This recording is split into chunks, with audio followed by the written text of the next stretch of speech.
4ാം ക്ലാസ്സിലെ താരീഖിൽ നിന്നും 5 പാഠഭാഗങ്ങളാണ് പാദവാർഷിക പരീക്ഷയ്ക്കുള്ളത്. ദഅവത്തിന്റെ ആരംഭം എന്ന 1ാമത്തെ പാഠം മുതൽ 5ാമത്തെ പാഠം ഉപരോധം വരെയാണ് പാദവാർഷിക പരീക്ഷയ്ക്കുള്ളത്. ഓരോ പാഠഭാഗങ്ങളിൽ നിന്നും വരാവുന്ന ചോദ്യങ്ങളും അവയുടെ ഉത്തരങ്ങളും നമുക്ക് പഠിക്കാം.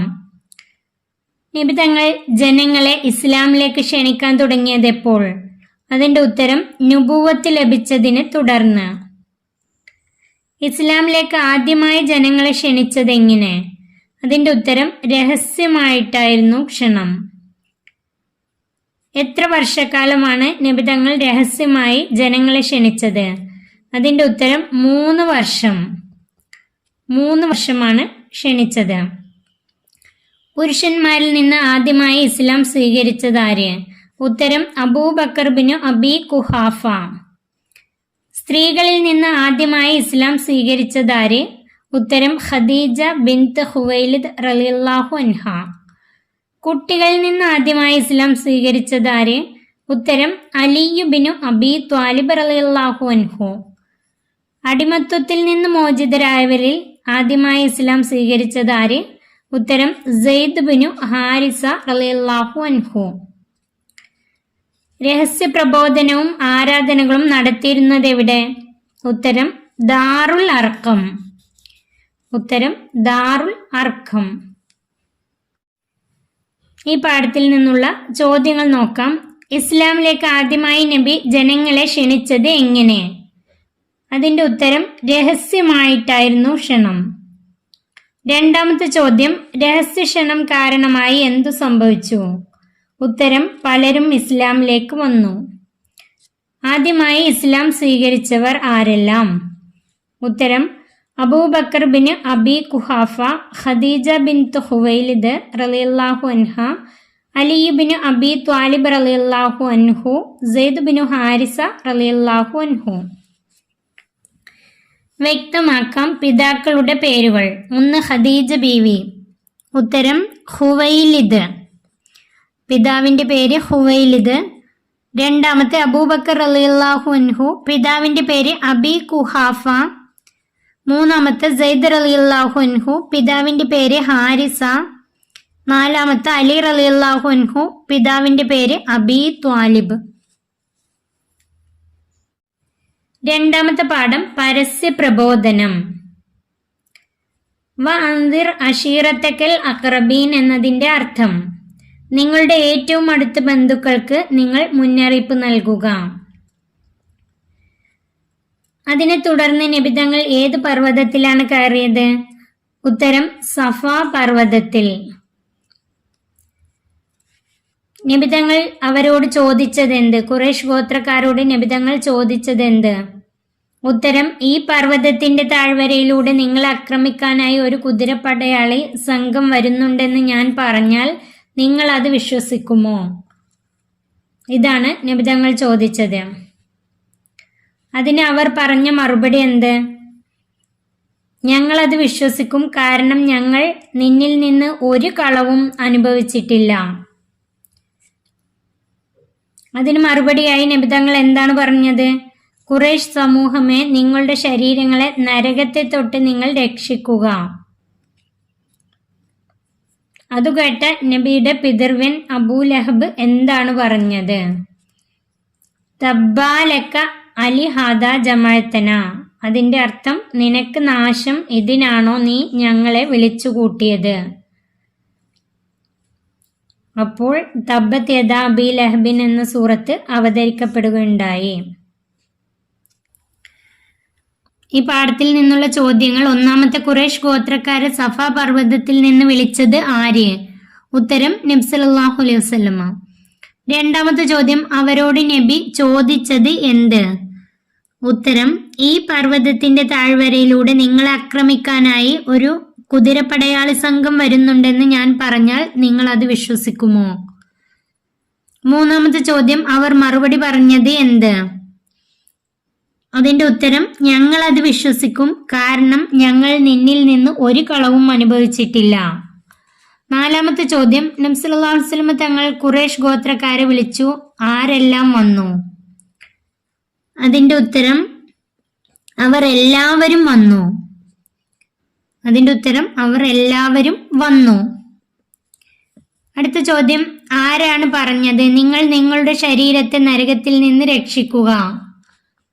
അതിന്റെ ഉത്തരം നബി സല്ലല്ലാഹു അലൈഹി വസല്ലമ. രണ്ടാമത്തെ ചോദ്യം, ഇതിനാണോ നീ ഞങ്ങളെ വിളിച്ചു കൂട്ടിയത്? ഇതാരാണ് പറഞ്ഞത്? ഉത്തരം അബൂ ലഹബ്, നബിയുടെ പിതൃവ്യൻ കൂടിയായ അബൂ ലഹബ്. യോജിച്ചവയോട് ചേർക്കാം. രഹസ്യ പ്രബോധനം 3 വർഷം. യോജിച്ചത് ചേർക്കാം. രഹസ്യ പ്രബോധനം 3 വർഷം. വ അൻദിർ അഷീറത്തക്കൽ അഖറബീൻ, പിതൃവ്യൻ അബൂ ലഹബ്. തബ്ബത്ത് സൂറത്തുൽ മസദ്. തബ്ബത്ത് യദാ അബീ ലഹബിൻ എന്നതിന്റെ പേര് സൂറത്തുൽ മസദ്. ഖുറൈഷ്, ഖുറൈഷ് ഗോത്രം. അടുത്ത ചോദ്യം, ഒന്നാമത്തെ, ആദ്യത്തെ വഹി ലഭിക്കുമ്പോൾ നബിയുടെ പ്രായം? ഉത്തരം 40 വയസ്സ്. രണ്ടാമത്തെ ചോദ്യം, ആദ്യത്തെ വഹി ലഭിച്ച സ്ഥലം? ഉത്തരം ഹിറാ ഗുഹ. മൂന്നാമത്തെ ചോദ്യം, ആദ്യത്തെ വഹി ലഭിച്ചപ്പോൾ നബി സല്ലല്ലാഹു അലൈഹി വസല്ലം തങ്ങളെ ഖദീജ റളിയല്ലാഹു അൻഹ കൊണ്ടുപോയ വ്യക്തി? ഉത്തരം വറക്കത്ത് ബിനു നൗഫൽ. നബി തങ്ങളെ ഖദീജ ബീവി വറക്കത്ത് ബിനു നൗഫലിന്റെ അടുത്തേക്കാണ് കൊണ്ടുപോയത്. മൂന്നാമത്തെ പാഠം, ആദ്യത്തെ പലായനം. വിശ്വാസികൾ എത്യോപ്യയിലേക്ക് പലായനം ചെയ്യാൻ കാരണമെന്ത്? ഉത്തരം ആവശ്യത്തിന് ആൾബലമില്ല, വേണ്ടത്ര ശക്തിയുമില്ല, തിരിച്ചടിക്കാൻ അള്ളാഹുവിന്റെ അനുവാദവുമില്ല. ആവശ്യത്തിന് ആൾബലമില്ല, വേണ്ടത്ര ശക്തിയുമില്ല, തിരിച്ചടിക്കാൻ അള്ളാഹുവിന്റെ അനുവാദവുമില്ല. അതിനാൽ പ്രയാസം അനുഭവിക്കുന്ന അനുയായികളോട് എത്യോപ്യയിലേക്ക് പോകാൻ നബി സല്ലല്ലാഹു അലൈഹി വസല്ലം പറഞ്ഞു. എത്യോപ്യ അന്ന് ഭരിച്ചിരുന്ന രാജാവ് ആരായിരുന്നു? ഉത്തരം നജാഷി രാജാവ്. എത്യോപ്യ ഭരിച്ചിരുന്നത് നജാഷി രാജാവായിരുന്നു. എത്യോപ്യയിലേക്ക് ആദ്യം പലായനം ചെയ്തവർ എത്ര പേർ? ഉത്തരം ആദ്യം 10 പുരുഷന്മാരും 4 സ്ത്രീകളുമാണ് പോയത്. 10 പുരുഷന്മാരും 4 സ്ത്രീകളുമാണ് പോയത്. എത്യോപ്യയിലേക്ക് ആദ്യം പലായനം ചെയ്തത് എപ്പോൾ? നുബുവത്തിന്റെ 5-ാം വർഷം റജബ് മാസത്തിൽ. നുബുവത്തിന്റെ 5-ാം വർഷം റജബ് മാസത്തിൽ നബി തങ്ങൾക്ക് നുബുവത്ത് കിട്ടി. അതിന്റെ 5-ാം വർഷം. അവർ അവിടെ എത്ര മാസം താമസിച്ചു? ഉത്തരം 3 മാസം. അവർ തിരിച്ചെത്താൻ കാരണമെന്ത്? ഉത്തരം മക്കയിലുള്ള എല്ലാവരും ഇസ്ലാം സ്വീകരിച്ചു എന്നൊരു വാർത്ത പരന്നു. ഇതിനെ തുടർന്ന് അവർ സ്വദേശത്തേക്ക് തിരിച്ചെത്തി, മക്കയിലേക്ക് തന്നെ തിരിച്ചെത്തി. രണ്ടാമത് എത്യോപ്യയിലേക്ക് ഹിജ്റ പോയത് എത്ര പേർ? ഉത്തരം 83 പുരുഷന്മാരും 18 സ്ത്രീകളും. അഭയാർത്ഥികളായി എത്തുന്നവർക്ക് അഭയം നൽകുന്ന ആ രാജാവിന്റെ പേരെന്ത്? ഉത്തരം നജാഷി രാജാവ്. എത്യോപ്യയിലേക്ക് ആദ്യം പോയത് എത്ര പേർ? 10 പുരുഷന്മാരും 4 സ്ത്രീകളും. എത്യോപ്യയിലേക്കുള്ള 2-ാം യാത്രയിൽ പോയത് എത്ര പേർ? എത്യോപ്യയിലേക്കുള്ള 2-ാം യാത്രയിൽ 83 പുരുഷന്മാരും 18 സ്ത്രീകളും. കാരണം കണ്ടെത്താം. വിശ്വാസികൾ എത്യോപ്യയിലേക്ക് പലായനം ചെയ്തു. അതിനുള്ള കാരണം: ആവശ്യത്തിന് ആൾബലമില്ല, വേണ്ടത്ര ശക്തിയുമില്ല, തിരിച്ചടിക്കാൻ അള്ളാഹുവിന്റെ അനുവാദവുമില്ല. അതിനാൽ പ്രയാസം അനുഭവിക്കുന്ന തന്റെ അനുയായികളോട് നബി സല്ലല്ലാഹു അലൈഹി വസല്ലം എത്യോപ്യയിലേക്ക് പോകാൻ പറഞ്ഞു. രണ്ടാമത്തെ ചോദ്യം, ആദ്യം പോയവരെല്ലാം 3 മാസങ്ങൾക്ക് ശേഷം മക്കയിലേക്ക് തന്നെ മടങ്ങി. കാരണമെന്ത്? അതിന്റെ ഉത്തരം മക്കയിലുള്ള എല്ലാവരും ഇസ്ലാം സ്വീകരിച്ചു എന്ന വാർത്ത പരന്നു. ഇതിനെ തുടർന്ന് ആദ്യം പോയവരെല്ലാം മക്കയിലേക്ക് തന്നെ മടങ്ങി. ആര് പറഞ്ഞു? അഭയാർത്ഥികളായി എത്തുന്നവർക്ക് അഭയം നൽകുന്ന ഒരു രാജാവ് ഉണ്ട് അവിടെ. ഉത്തരം നബി സല്ലല്ലാഹു അലൈഹി വസല്ലമ പറഞ്ഞു. നാലാമത്തെ പാഠം, നജാഷി രാജാവ്. എത്യോപ്യ സ്ഥിതി ചെയ്യുന്നത് എവിടെ? ഉത്തരം കിഴക്കൻ ആഫ്രിക്കയിൽ. നജാഷി രാജാവിന്റെ പേരെന്ത്? ഉത്തരം അസ്ഹിമത്ത്. നജാഷി അഥവാ നേഗസ് എന്നാണ് അറിയപ്പെട്ടിരുന്നത് ആര്? ഉത്തരം എത്യോപ്യയിലെ രാജാക്കന്മാർ. നജാഷി രാജാവിനെ കുറിച്ച് 3 വരി എഴുതുക. അനറബി രാജാവായ അദ്ദേഹം ആദ്യകാലത്ത് തന്നെ ഇസ്ലാം സ്വീകരിച്ചിരുന്നു. എത്യോപ്യയിൽ എത്തിയ മുസ്ലിങ്ങളെ അദ്ദേഹം സ്നേഹിക്കുകയും സഹായിക്കുകയും ചെയ്തു. നബി തങ്ങൾ ഉമ്മു ഹബീബ എന്ന റംല റളിയല്ലാഹു അൻഹയെ വിവാഹം ചെയ്തപ്പോൾ നബി സല്ലല്ലാഹു അലൈഹി വസല്ലമയ്ക്ക് വേണ്ടി മഹർ നൽകിയത് നജാഷി ആയിരുന്നു. 3 എണ്ണം ചോദിച്ചാൽ ഇതുവരെ എഴുതാം, 5 എണ്ണം ചോദിച്ചാൽ ഇത് മുഴുവനായിട്ട് എഴുതാം. നജാഷി രാജാവ് സ്വഹാബി ആയിരുന്നോ? അല്ല. ഉത്തരം അല്ല. നബി സല്ലല്ലാഹു അലൈഹി വസല്ലമയെ നേരിൽ കാണാത്തതിനാൽ അദ്ദേഹം സ്വഹാബികളിൽ പെട്ടിരുന്നില്ല. അദ്ദേഹം വഫാത്തായത് എപ്പോൾ? ഹിജ്റ 9-ാം വർഷം. ഹിജ്റ 9-ാം വർഷം. ചേരുംപടി ചേർക്കാം. രാജാവ് നജാഷി, എത്യോപ്യ, ആഫ്രിക്ക, ഉമ്മു ഹബീബ റളിയല്ലാഹു അൻഹ, റംല റളിയല്ലാഹു അൻഹ. വഫാത്ത് ഹിജ്റ 9. മഹർ വിവാഹം. നജാഷി രാജാവിന്റെ പേരെന്ത്? ഉത്തരം അസ്ഹിമത്ത്. 2 എത്യോപ്യൻ രാജാക്കന്മാർക്ക് പറയപ്പെടുന്ന പേരെന്ത്? ഉത്തരം നജാഷി അഥവാ നേഗസ്. 3 ഉമ്മു ഹബീബ റളിയല്ലാഹു അൻഹയുടെ വിവാഹത്തിന് മഹർ നൽകിയത് ആരാണ്? ഉത്തരം നജാഷി രാജാവ്. 4 നജാഷിയുടെ മരണവാർത്ത അറിഞ്ഞ നബി സല്ലല്ലാഹു അലൈഹി വസല്ലം എന്ത് ചെയ്തു? ഉത്തരം നബി സല്ലല്ലാഹു അലൈഹി വസല്ലം അദ്ദേഹത്തിന്റെ പേരിൽ മയ്യത്ത് നിസ്കരിച്ചിട്ടുണ്ട്. 5-ാമത്തെ പാഠം ഉപരോധം. ഖുറൈശികൾ നബിക്കും കുടുംബത്തിനുമെതിരെ ഉപരോധം പ്രഖ്യാപിക്കാൻ കാരണമെന്ത്?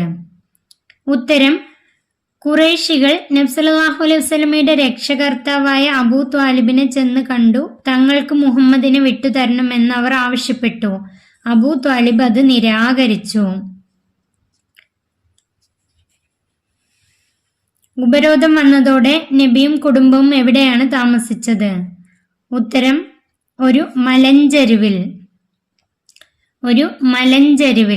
ആ മലഞ്ചെരുവിന്റെ പേര് ഷേബു അബീ ത്വാലിബ്. ഷേബു അബീ ത്വാലിബ് എന്ന മലഞ്ചെരുവിൽ. അവിടെ എത്ര വർഷം താമസിച്ചു? ഉത്തരം 3 വർഷത്തോളം താമസിച്ചു. പിന്നീട് നബിയും കുടുംബവും നിസ്സഹകരണത്തിൽ നിന്ന് രക്ഷപ്പെട്ടു എങ്ങനെ? ഉത്തരം അവസാനം ഖുറൈശികൾ തന്നെ മനം നൊന്ത് ഉപരോധം പിൻവലിച്ചു. ഉപരോധത്തിന് ശേഷം പിതൃവ്യൻ അബൂ ത്വാലിബിന് എന്തു സംഭവിച്ചു? ഉത്തരം രോഗം ബാധിച്ച് അദ്ദേഹം മരണപ്പെട്ടു.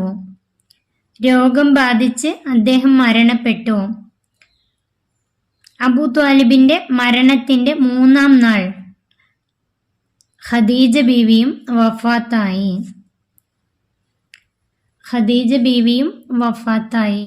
ആമുൽ ഹുസ്ൻ അഥവാ ദുഃഖവർഷം എന്ന് നബി സല്ലല്ലാഹു അലൈഹി വസല്ലമ തങ്ങൾ വിശേഷിപ്പിക്കാൻ കാരണമെന്ത്?